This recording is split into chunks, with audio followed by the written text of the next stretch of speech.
You...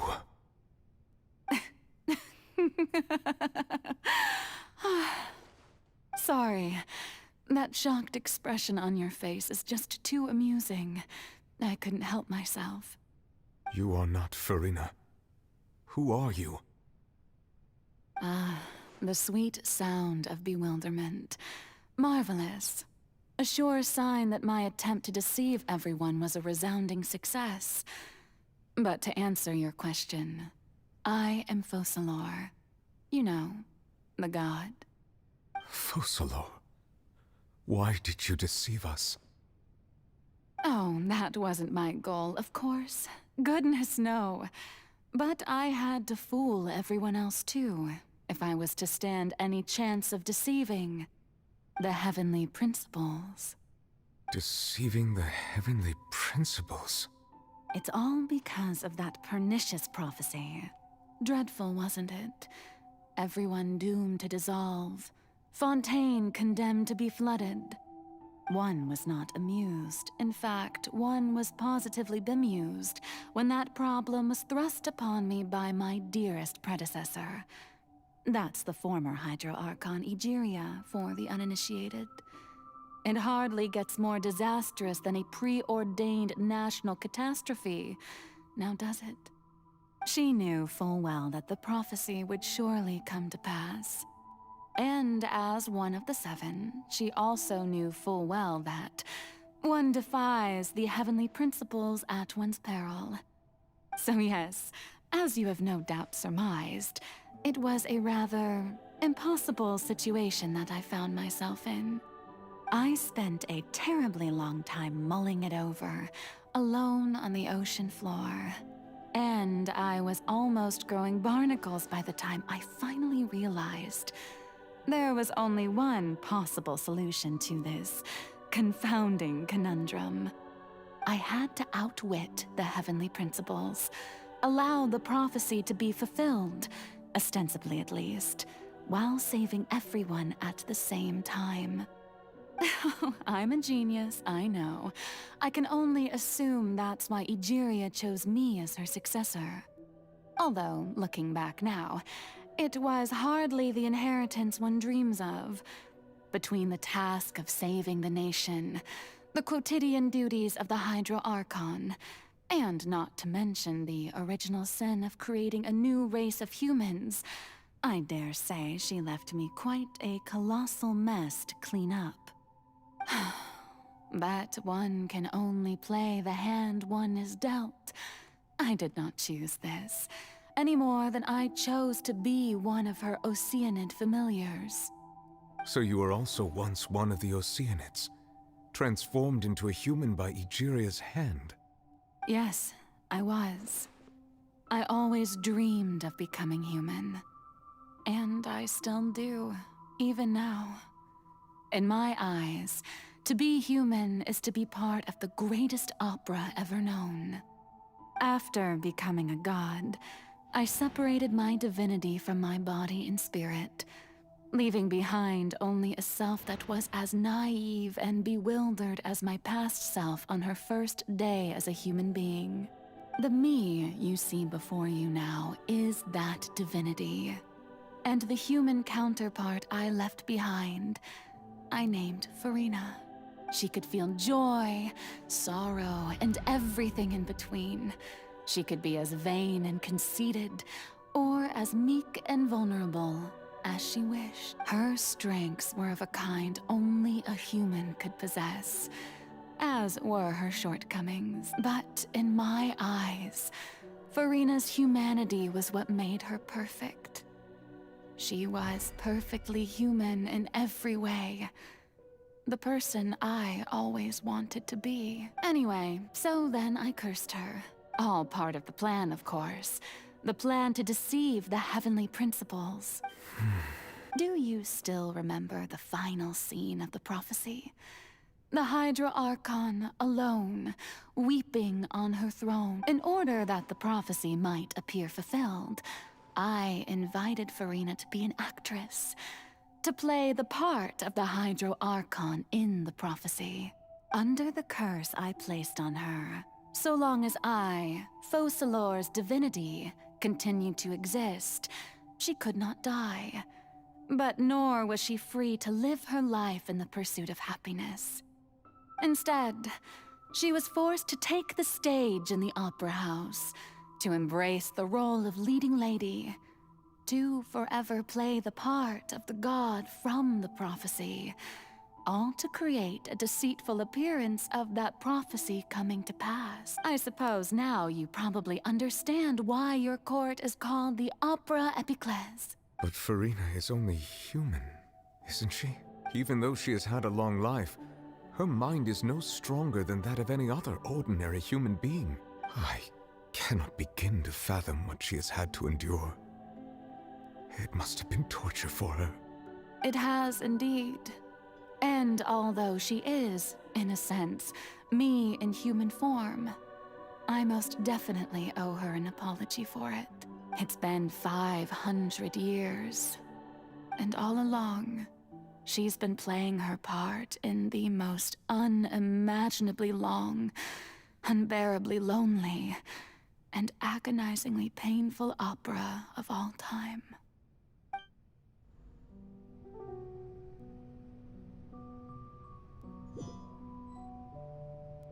So even Furina doesn't know the truth? You've never once let her in on the full plan? Yes, it had to be done. To deceive the heavenly principles, you must first deceive yourself. She did very well. If she had let her resolve falter even once in these 5 centuries, Fontaine would have been doomed to the most tragic fate. It seems that trusting humanity was the right decision after all. I believe that I understand how your deception works, but that is only half the truth, is it not? How would you build on this foundation to save the people of Fontaine? That is the most important thing. Ah, good.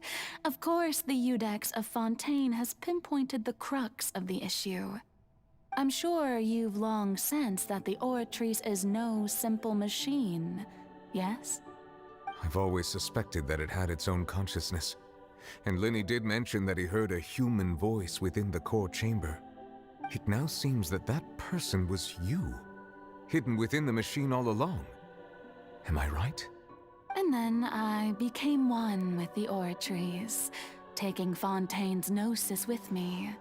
Yes, it would seem so, wouldn't it? Alas, your understanding of this device still lacks sufficient depth. In truth, it is no enactor of justice. It is, in fact, a device created to kill the god of justice. I beg your pardon? Oh, you have it. And to be more precise, not only will the Oratrice take down the god of justice, it will also take down the divine throne upon which she has been placed. I mean, did you think I would be the sort to enjoy peaceful repose while Furina suffered?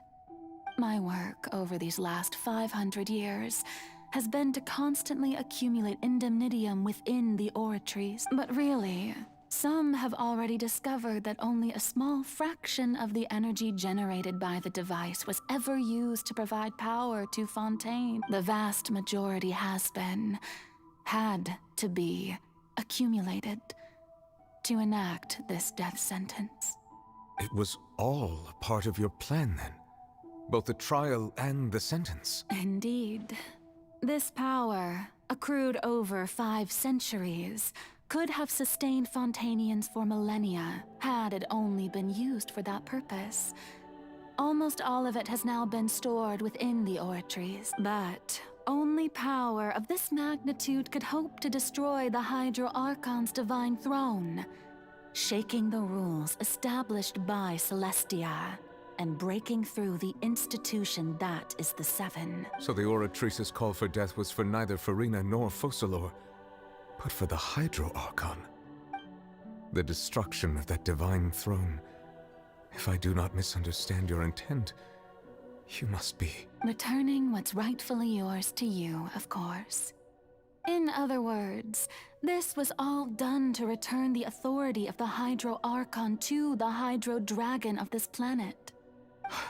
But...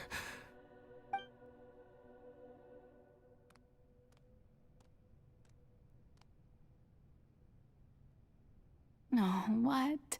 Getting sad again, are we? The authority of the ancient dragons shall soon be yours once more, O Hydro Dragon Sovereign. And this is the face you make. all you've done throughout the years is just so you can sacrifice yourself at the very end. I've never quite seen it that way, you know. Even now, I'm quite pleased at how well my deception worked.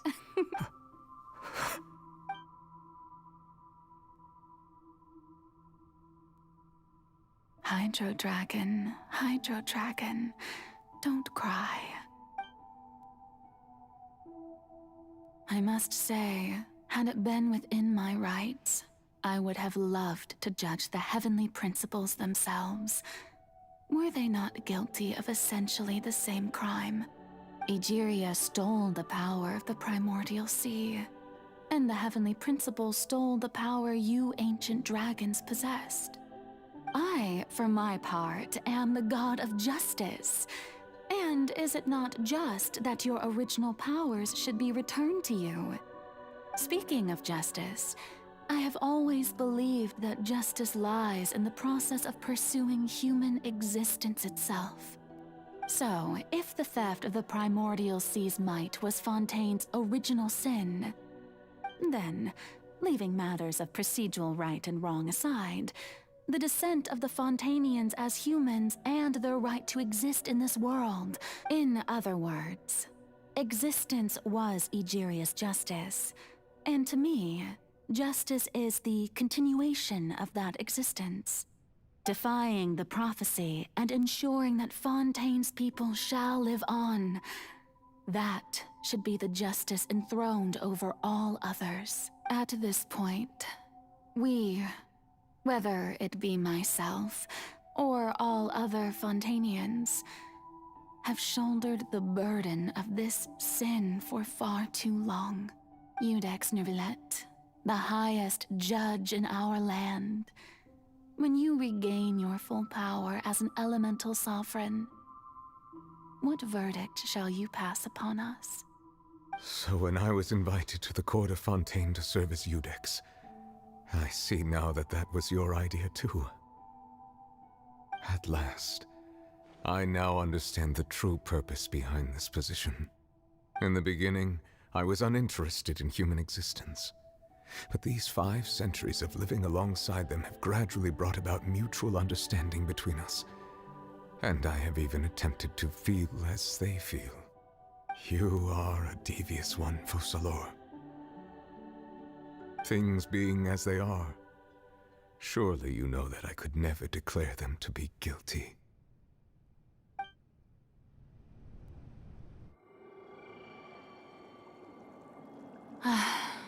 The hour of my execution is almost here. For the sinner, the curtain call has come. I know I may not sound it, but faced with death, I find myself a little afraid. Perhaps this is one thing both gods and humans have in common.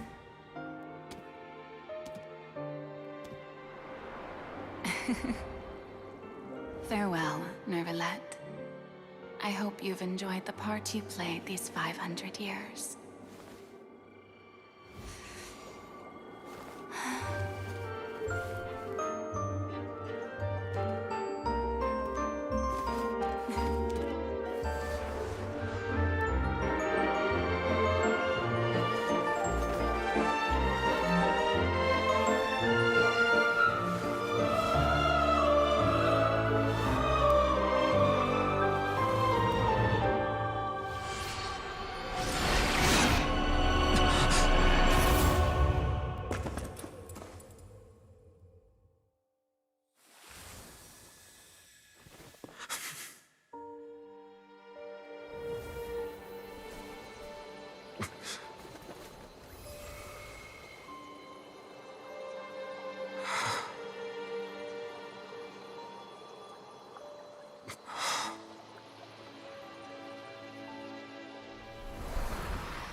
Iudex Neuvillette, hereby declare, people of Fontaine, your sins are forgiven.